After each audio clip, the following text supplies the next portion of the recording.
Okie dokie. CAPOCH with Khmer. And a strategy that we have not seen for quite some time. He instantly expands to the gold on Yanganati here. We have seen players typically try to go for the small amount of golds first. Try to go for the lumber camp in the back. But CAPOCH, even with 5 villages on wood. Okay, that will even be an early dock. While Jordan still pushes his deer. Villager 2-2. Okay.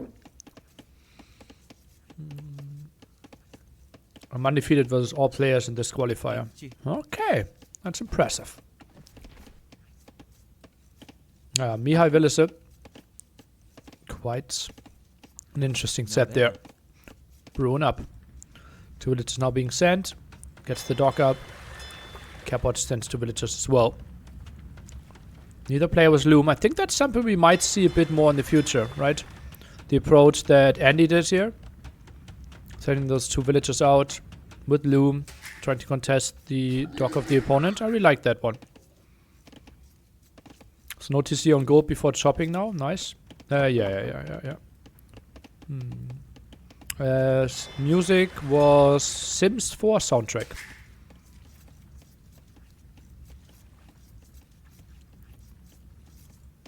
CAPOCH really wanted the gold spot free early in this game. It's wild, so much different players play on this map. Also the Frank Castle drop we have seen from Cito to steal, deny the enemy gold. And that was from Sebastian, I would say, if I remember that correctly. And yeah, so far it has provided different approaches. I'm a bit scared that this map will be figured out by the main event though, and then we will see very repetitive games. But we are not there yet. We are not there yet, so I think the next 10 times I will see this map, I won't get bored of it yet.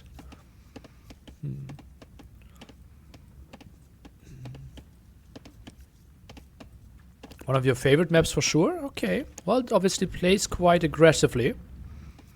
And by now we have also seen it go to him multiple times. I still think it had been better without the water. Really? Yeah, we have 675 food in the center. You will try to get your share of it. Plus, your villagers obviously can work on shorefish. Shorefish really fast compared to the berries and turkeys that you have around. So, people kind of have agreed that sending 2 villagers out in the center is the way to go. I would love to see the Wilds eat 1 deer just before building the lumber camp. The thing is, you need the lumber camp first, right? Otherwise, your dock will be delayed. So yeah, I wouldn't hate it. And I know the logic that you're saying, but I think it would be bad for your build order. Like, if you did that, then you kind of need to take stragglers at the same time, and stragglers are really far away on this map. So, maybe go for this straggler. Do we have a straggler tree? Oh yeah, we had this one. But kind of no idea how to properly click this.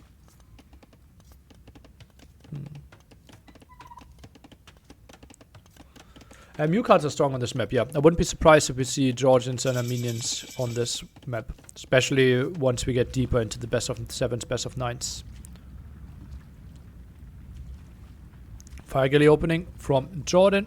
Has the barracks as well, so not unlikely that he will add archers. He collected 10 gold. Ooh, this might be a scout play. And he just collected 10 gold to repair his fire galley. Ooh. Stable for CAPOCH. Spearman out now at the front. CAPOCH also builds a fire galley. He is on gold. Kind of interesting that he has 4 on gold already, although he opened stable. So it will be a very quick follow-up with archer range, I would assume. But Jordan will see it. And there indeed is the archer range. So full vision for Jordan. And he might even think, okay, I'm not really going for the stable. But he is doing it. Yeah, his eco setup simply is completely there. But it could be tricky. But knows that no spearmen are out, so him just going full scouts will be a nice start to it. Spearmen can't really get the hits in. And the fire galley fight looks to be kind of evenish. More harassment here in those villagers. Oh, their efficiency goes down quite a bit. Jordan accepts some HP losses on his fishing ship. Wants to micro it back now. Or does he allow the fishing ship to die? What's happening here? And seems like yes, he allows it to die. But knows then the fire galley has lots of HP. And those spearmen are getting more hits in. The game just froze for me.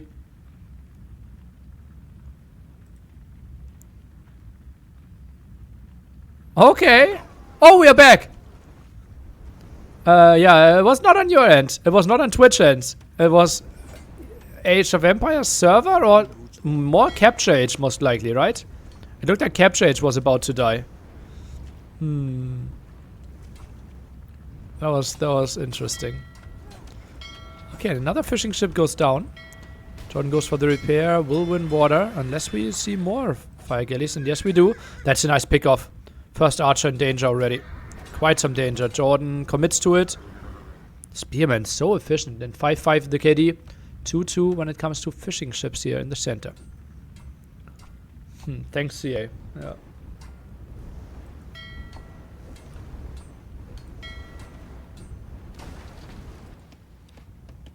Okay, and this gold is freed up here, but the woodline is now really inefficient. Blacksmith behind this. Quite interesting that he thinks about the blacksmith without the archer range. So maybe thinks about forging here on the scouts. Why is Jordan not going for gold? Well, full scouts is the way to go, right? He knows that this area is exposed. Mihai! 1-3-2 against Willisse. Willisse, who was at NAC 3 and Willisse 4, is not going to return. Oh, baby. And that is the doubt bracket. Willisse struggled a lot. Last qualifier, he lost 3-0 to Dark. Yesterday, down 2-0 against Berry, then made a comeback 3-2. And that was sick. Mihai has to be happy with his progress here in Age of Empires. Another really good set provided for him. Oh, Willisse 4? What did I say? Apparently I said something. That was funny. Isn't that Jordan's bracket? Nikov? Yeah, okay. It's maybe Jordan's bracket, yeah. Yeah, that's the MBL. MBL against Mihai then. Right? Willisse was at NAC 3 and Willisse 4. Okay, NAC 3 and NAC 4. Okay. Willisse Jordan bracket? Okay. And I think it's MBL first, right? So Mihai MBL. Oh baby, what a set. What a set.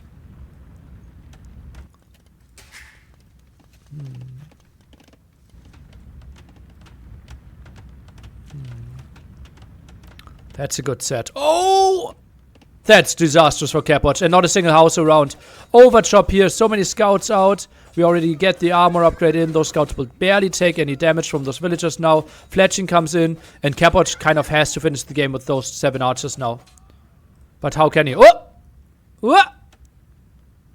Keeps one villager alive apparently. Not really sure what's the logic behind that. Archers now coming over. And CAPOCH, without the barracks, Jordan can just continue to play full scouts. Could maybe even think about Bloodlines, is clicking it right now. And he knows he just needs to weather this one storm. And then wins the game. Takes one scout, sees what's up, and sees another stable being built.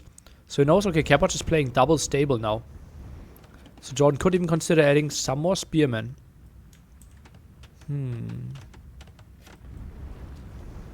Goes for forging. Yeah, CAPOCH is trying to play one all-in. I think Jordan needs another building. I think he needs a second stable. There's one way to lose the game for Jordan. And that would be by getting overwhelmed in Feudal Age.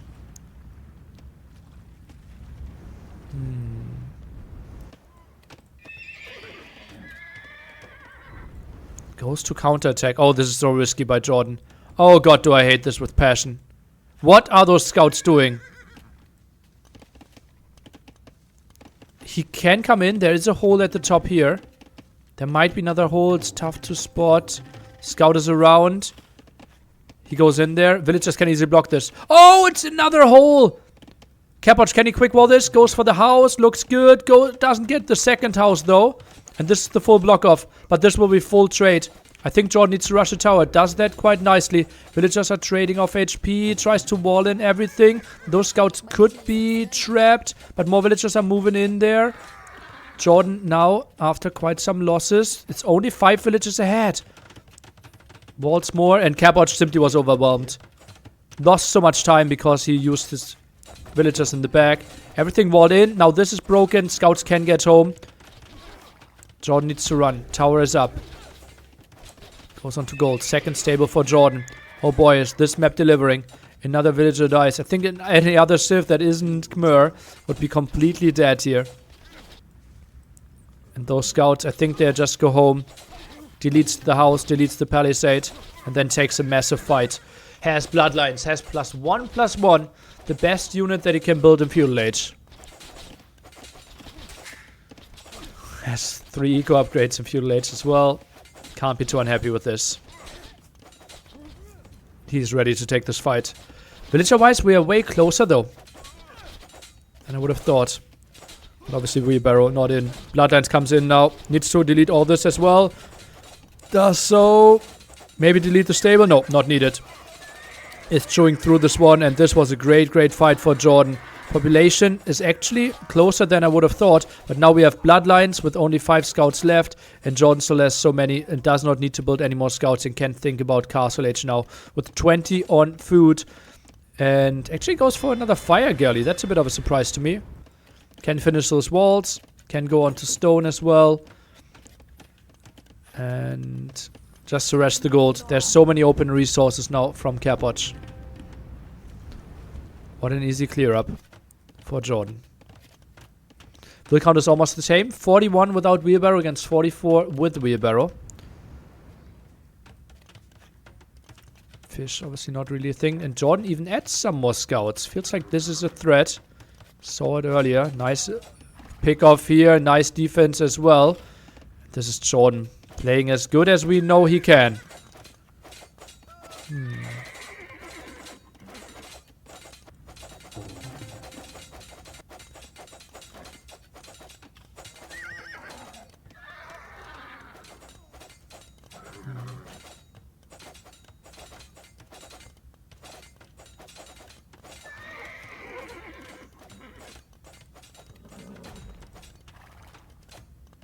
Ooh! Thought about he could save that villager, but hit over the wall.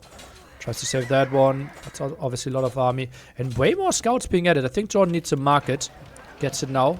Can buy himself up. Same goes for CAPOCH. Could also really benefit from a market. Yep, players with quite some losses. 10 and 7. The Eco KD. I think we had 2 fishing ships on both sides. So, villager-wise, 8 kills versus 5 kills. CAPOCH really good in those scenarios here, the long Feudal Age games. We obviously all remember CAPOCH versus MBL. Maybe the best game of all times on Atacama. So, CAPOCH is not completely uncomfortable in those situations. CAPOCH, 240 rating points more than Jordan right now on the ladder. But obviously Jordan not having his main priority being ladder 1v1 rating right now. Collects a bit of stone to get to the town centers. Most of the scouts still at home. Sends 1 scout around. Yoinks some villagers. Oh, that villager getting so much value even. Oh god, and gets the perfect block off. That's so clever. Sees those scouts. Jordan sits at 19 scouts and adds more. And CAPOCH just, yeah. Him not building a barracks just invites Jordan to keep on the scout production. Is that Grubby Smiley? Oh, dandy face. Okay. Scout number 6, right? 21 scouts. When do we ever see that? And he's not done yet. Now sends more out. That one villager continues shopping. Wasn't he at the left? How did he get there?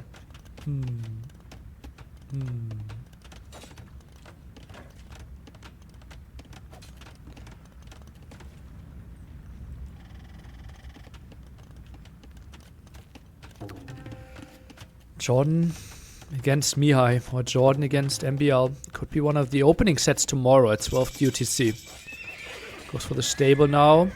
Scouts are coming over. Spearman here. Goes for light cav. Goes for husbandry. Sends some units in for the raid. And this is open!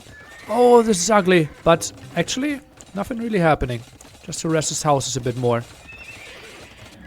Jordan now expands to this side. Goes on to wood and he just plays this so calmly. Like no real units out on the map. Like nothing in Castle Age. Now he adds some camels. And gets rid of more villagers. Just look at this.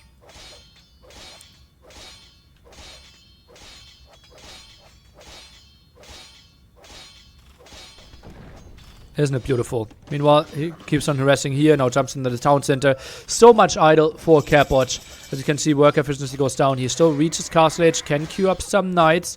Is going for the raid at the right hand side. But the town center is ready there. And Jordan sees it in time as well. Won't even lose a single villager. Nice place. And while the scouts are now diving from CAPOCH, or are they? Light cav are here. Camels are here as well. Town center is prepared to shoot some arrows. No villagers are dying against this raid. Meanwhile, Jordan continues to stay active. Now a solid 15 villager lead from him while continuing to find more damage. Also does more damage against the house. Villagers are bugging out here, and yeah, work efficiency. Jordan just generates double the resources in the last minute. And CAPOCH has to call the GG. Jordan looks good. Looks good. And lots of Jordan fans were really scared last weekend. Really scared last weekend. 3-1 loss against Sebastian, who then didn't even qualify. And people felt like, oh boy, we want to have Jordan at NAC 5. And he heard your calls and trained his ass off.